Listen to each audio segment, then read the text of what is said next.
여러분 반갑습니다. 보험공부 김범곤입니다. 오늘도 신속하고 정확한 보험정보 전달해드리는 보장서 보험클리닉 네 번째 시간이고요. 자, 이번 시간 주제는 단체 실손보험 가입자들을 위한 두 가지 제도가 있어서 이번 시간 영상 주제로 채택을 했습니다. 먼저 첫 번째로는 이 퇴직 전 개인 실손보험 전환과 관련된 부분은요. 일반적으로 단체 실손은 가입되어져 있지만 자, 개인 실손보험을 가입하지 않은 분들이 활용할 수 있는 건데요. 자, 다만 이제 중요한 것은 누구나 누구에게나 모두 다 적용되는 건 아닙니다. 그래서 퇴직 직전에 나는 개인 실손이 없어서 관련 제도로 전환하고자 했는데 어떠한 특정 요건을 충족하지 못했을 경우에는 전환이 안 되는 경우가 있을 수 있습니다. 따라서 어떠한 요건에 대한 부분들 영상 속에서 같이 살펴보도록 하겠고요. 자, 두 번째로는 중복가입했을 경우에 A보험사와 B보험사의 보험금이 두 배로 나가는 것 아닌가요? 라는 생각을 갖고 계신 분들 있겠는데 그렇지 않습니다.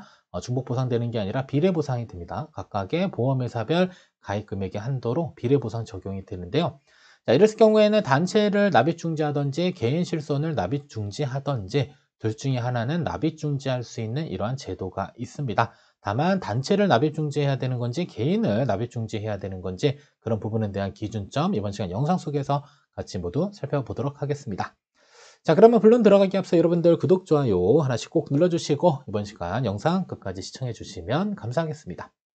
자, 먼저 첫 번째로는 자, 퇴직 후 단체 실손보험을 전환하려면 요건이 있어야 됩니다. 첫 번째, 일단 가입 기간에 대한 거. 그래서 5년 이상 단체 실손을 보유해야지 일단 전환 대상자가 되고요.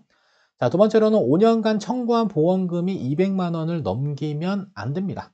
꼭 200만 원 이하여야 되겠고요. 그리고 10대 질병 이력은 없어야 됩니다.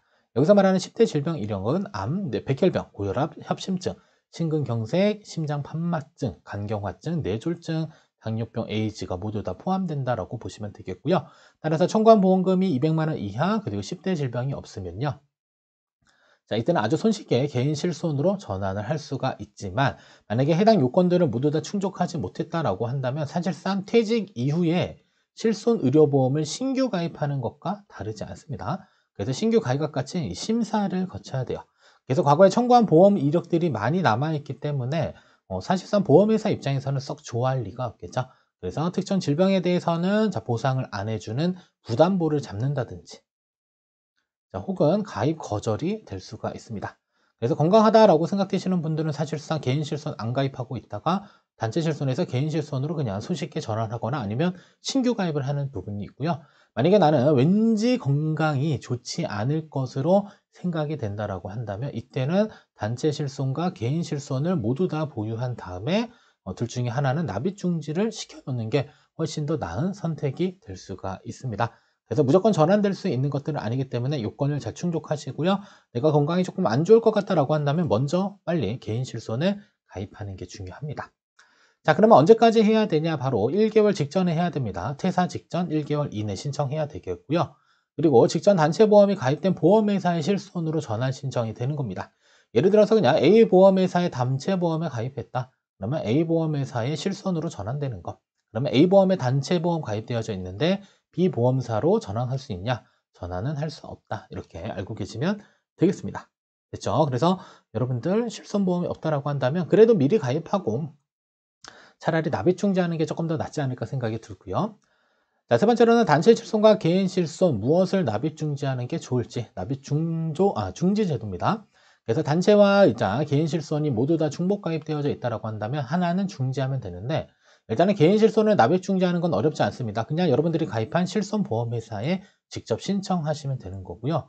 그리고 단체 실손을 납입 중지하는 게 조금 좀 복잡한 것 같습니다. 그래서 2023년 1월 이후 보험회사 보험 계약자 간에 특약이 체결된 경우에만 가능.